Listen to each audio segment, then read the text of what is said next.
रामराम मंडळी, कसे आहात तुम्ही? आज आपल्या आले पिकाला 2 महिने पूर्ण झालेले आहे, तरी आपण प्लॉट बघू शकता कसा आहे।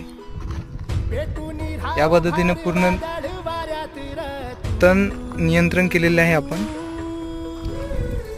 ड्रिंचिंग चालू आहे, या पद्धतीने ड्रिंचिंग चालू आहे। आणि आंतरपीक म्हणून आपण यामध्ये मक्का लागवड केलेली आहे। बघू शकता 2 फुटाच्या अंतरावर आपण मक्का लागवड केलेली आहे। पूर्ण या पद्धतीने आपली मक्का उगवून आलेली आहे। 2 सरीमध्ये एकाच सरीमध्ये आपण मक्का लागवड केलेली आहे। प्रत्येक सरीला एक सरी सोडून मक्का लागवड केली आपण।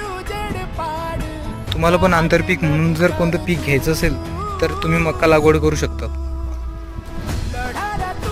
बघा या पद्धतीने अशी मक्का झालेली आहे।